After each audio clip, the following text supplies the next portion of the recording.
Roberto, la verdad que es un placer de poder dialogar con usted, de tenerlo acá. Sabemos que participa en un medio aquí en Marcos Paz, en ADN. ¿Cómo nació esta iniciativa? Culpa de Moira, perdón. En algún momento le planteé la necesidad, el gusto que tendría de trabajar acá así como la coincidencia de los astros. Bueno, ella andaba buscando o evaluando eso y yo le digo. Entonces, eso fue hace como 3 meses o 2 meses y ahí nació la idea. Después vino el mecanismo y la integración y la aplicación. Ya llevo 1 mes y unos días trabajando con la agencia. Ya conocía el proyecto porque el año pasado o antepasado, creo pasado, Leandro, un chico que estaba acá antes, me conectó con ella y Curuchet y organizaron una charla o algo así. Sí, recuerdo, yo participé. Con el director de la radio de la provincia.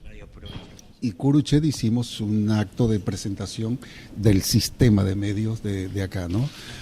Que cuando Leandro, el muchachito, me lo planteó, yo no le creí o creí que era la mitad de lo que me decía, pero no por él, que también podría ser, somos humanos, no, es que no existe eso, no se hace. Los estados son limitados en eso. Imagínate un estado chiquitito en una provincia, en una ciudad pequeña.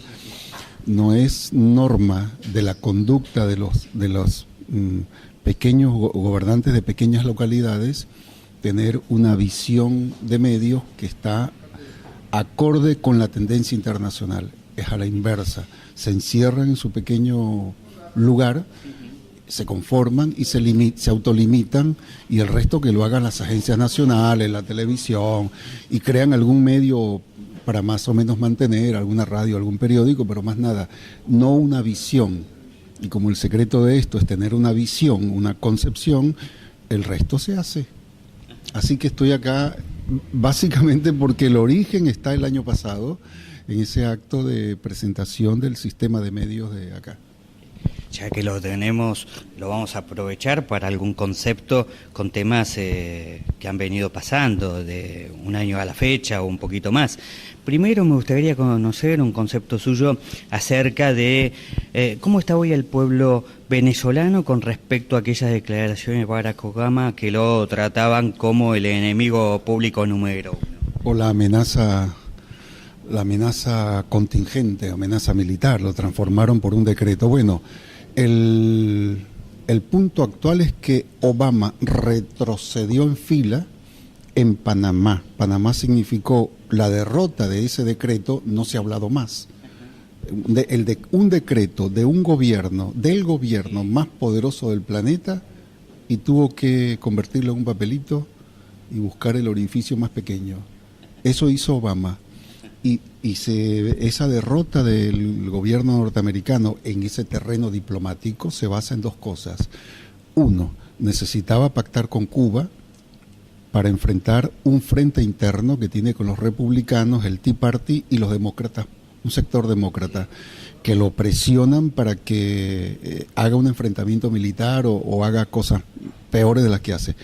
Y segundo, que el gobierno venezolano hizo una cosa correcta, enfrentó con la gente local, Venezuela, y la gente internacional, o sea, con millones de personas, lo que antes se llamaban las masas, que ya no es un concepto muy usado hoy, con la gente enfrentó el decreto. ¿De qué manera? Al interior, movilizando a la población chavista y no chavista, al entrenamiento militar y a la organización de la defensa, como hizo Cuba en el año 61 cuando Bahía Cochino, y como han hecho todos los pueblos que han logrado sobrevivir a embates de este tipo. 2, planificó, proyectó, programó, puso a andar una campaña de firmas por 10 millones, era el objetivo inicial, en América Latina, Europa, Norteamérica y Medio Oriente. Esa campaña llegó a 13 millones, porque Cuba aportó 2.600.000 firmas en más o menos 2 semanas. No les costaba mucho, porque las recogieron por escuela, entonces no costaba mucho, por universidades, era fácil para el gobierno cubano, que tiene todo centralizado. Pero a nivel externo, sin Estado, se aportaron 400.000 firmas de Argentina, que fue el que más aportó, del Medio Oriente, de Palestina, llegaron 120.000 firmas. Sumaron 13 millones. Esas 13 millones de firmas se entregaron a la Cancillería, al Departamento de Estado de Estados Unidos, y la suma de eso significó una asamblea de la Iniciativa de las Américas, de la reunión de la Cumbre de las Américas en Panamá, en que Obama, que dijo antes de llegar a Panamá, no tengo nada que hablar con Venezuela sobre ese tema, tuvo que sentarse a hablar con Venezuela sobre ese tema. Y Estados Unidos, representado ahí por Obama, que desde hace 54 años se ha negado a mirarle los ojos a cualquier gobernante cubano, a aceptarlos en su territorio, salvo en Naciones Unidas, ¿no? No le dan visa a ninguno. Tuvo que sentarse con Raúl Castro a dirimir sus diferencias y explicarle al mundo que han comenzado un nuevo... Eso hizo que Obama se echara para atrás. Incluso llegó a prometer un día después la derogación. Dijo no sé cuándo porque eso tarda, pero prometió la derogación. De ese retroceso es que Maduro asume o gana una imagen de fortaleza relativa que no tenía. ¿Relativa por qué? Porque no es Chávez. Y dos, porque el país está problemado, está complicado. Y al estar complicado comercial, económica y básicamente comercialmente, por el colapso de la distribución interna, facilita siempre la tarea a quien lo quiera agredir. Bueno, lo que ha hecho Obama es facilitarle la tarea a Maduro para reponerse en una situación complicada. O sea, a ver si lo que usted plantea además, que tiene mucho que ver lo que primero quiso envalentonarse Obama con ese decreto en contra de Venezuela, le sale el tiro por la culata y tiene que ir a negociar con Cuba. Le salió el doble tiro por la culata, porque tuvo que negociar con Cuba en Panamá y pactar lo que jamás Estados Unidos en 54 años se imaginó. El único proyecto que había era de Estados Unidos con Cuba por 54 años fue una hipótesis de guerra, como la hubo de Argentina con Brasil, de Brasil con Chile, con Bolivia, etcétera. Pero esa hipótesis de guerra entre países más o menos similares no tiene el mismo efecto que una hipótesis de guerra de un país como Estados Unidos, que es potencia imperial, porque ese país, potencia imperial, ha aplicado ese decreto en 46 de 52 veces que lo ha hecho. Después de la Segunda Guerra Mundial lo aplicó en 46 de 52 veces. Decreto de guerra, o sea, aplico invasión mediante cualquier forma, invasión, agresión, coalición, cualquier forma. Eso es lo que era peligroso para Venezuela. Era muy peligroso. El Estado venezolano, en febrero, yo fui a hacer la práctica militar con la asesoría rusa para tecnología de guerra aérea y fue muy divertido. ¿Por qué? Porque es casi de ficción la guerra aérea. Uno tiene la imagen de la guerra convencional con el fusil y la gente cargándolo. Eso se terminó, ya no existe. Pero para la gente, para el imaginario común, esa es la guerra. La guerra aérea o la guerra cibernética o la guerra electrónica es otro terreno, es otro mundo. Y Venezuela el gobierno preparó para eso. Como hay muchas debilidades internas en el gobierno venezolano, fragilidades, eso facilita la tarea de un gobierno poderoso como Estados Unidos. Lo que no esperaba Estados Unidos es que Venezuela pudiera reaccionar. Mira, la oposición venezolana se dividió frente al peligro de guerra. Varios diputados y varios gobernadores apoyaron al gobierno en su defensa contra Estados Unidos ante el peligro de guerra, porque hasta ahí llega la oposición, pues como la guerra de Malvinas acá. Tú puedes ser antidictadura, pero bueno, ¿qué posición tomaba frente a Malvinas? Y ahí la división, entonces la oposición quedó muy mal, muy dividida. El gobierno, que es el que está atacado por la oposición, por Estados Unidos, por el colapso comercial, por la crisis financiera internacional que tienen al país emproblemado, terminó favoreciendo al propio gobierno y porque la oposición quedó muy fraccionada, muy debilitada. De hecho, no la escuchas. Tienen que mandar a sus esposas al programa de Mirta Legrand para poder tener espacio en televisión, porque no tienen. Perdón, pero ¿el de Mirta Legrand allá o de acá? Acá, allá no existe. ¿No existe? No. Momias no funcionan allá, no. Hay programas de oposición, hay televisoras de oposición. ¿Hay un Tinelli tampoco allá? No, es que eso se perdió. Es un país que adoptó una cultura social a nivel de consumo periodístico basada en la política y la cultura política, y fue desplazado en 15 años esa vieja cultura de la telenovela. No es que no existe, allá la derecha puede hacer lo que quiere, es un país con libertades públicas, lo que quiere con sus medios, y lo hacen, pasan telenovela, pero el rating es mínimo. El mayor rating se lo llevan los programas políticos o culturales, por eso hay televisoras del gobierno solo culturales y televisoras de derecha solo culturales, porque si no, no tendrían. Bueno, ahí se ha ganado una batalla relativamente, que es desplazar la opinión pública, no digamos a la izquierda, que también lo es, pero hacia una cultura mediática distinta, que no sea el consumo de momias como la señora... O sea que a nosotros nos falta, desgraciadamente. De color, lo consulto, recién habló de las milicias populares y que usted estuvo junto a ellos. ¿Practicó tiro con esa famosa rifle de asalto? No, está bien, pero con ese... No. Mediante una computadora. Sí, digamos, un sistema cibernético. Igualmente, digo, está ese famoso rifle ruso de asalto, digo... Claro, que exacto, ¿lo usó? No, sí, practicamos, pero no significa que no se lleva el arma convencional, pero en la guerra electrónica la base está en el aire. Es el tercer tipo de guerra del siglo XX. Y como todas las guerras las hacen humanos y humanas, más de la mitad de la población chavista, es un 40-60 de la población chavista adulta, casi toda femenina, practicó la guerra convencional, las técnicas de defensa convencional.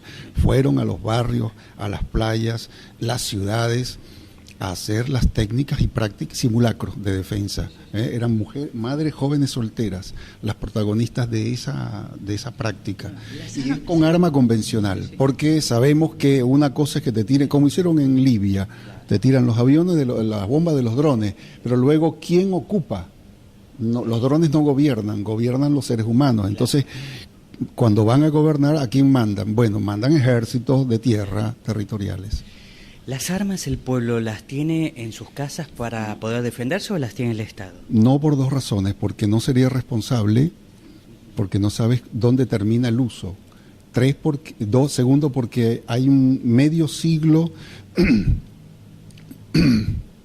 de estructura delincuencial en una capa pequeña, pero es una capa de la población. Miles, en proporción es mucho más que acá, quizás menos que Brasil y Perú. La proporción de población delincuencial es un joven cada 30.000. En Argentina es uno cada 12.000 joven, no adolescente joven. En Brasil creo que es uno cada 20.000, es algo así, ahora no me acuerdo bien. Eso hace peligroso, porque tu madre o tu padre pueden ser una buena persona, militante, consciente, pero si el hijo accede al arma, entonces las armas están en los cuarteles y se le da permiso, tiene autorización para entrar y disponer de su uso a las mujeres, no a los maridos.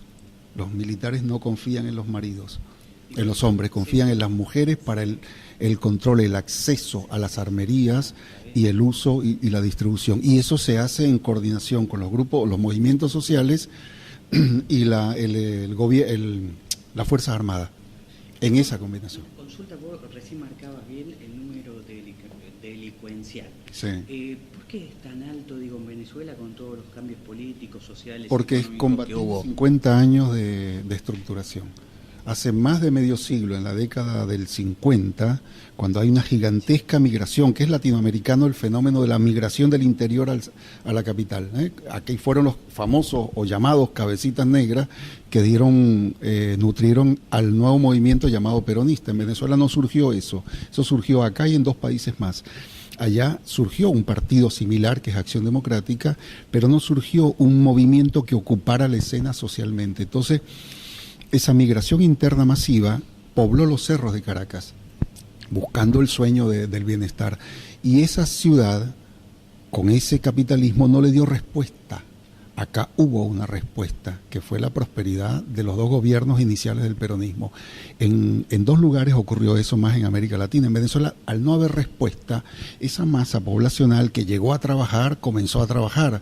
Cuando no hubo más trabajo del 50 en adelante, o hubo mucho menos, una capa generacional tras otra, son 3 capas generacionales en 50 años que se han ido agregando hijos, ¿entiende? Niños a la delincuencia. Cuando eso se sedimentó como capa poblacional, no tienes manera de acabarla que no sea de 2. Una, a tiros, como lo han hecho en Río de Janeiro. 2, con programas de contención, que incluye en algunos casos la violencia si es narcotraficante o te disparan, pero no es el centro de la contención. Es contención cultural, social, educativa, deportiva, múltiple. Bueno, eso es lo que no se hizo. Al no haberlo hecho en 50 años, el gobierno lo que hereda es una capa, son miles de jóvenes que están ya rayados, como dicen acá, quemados.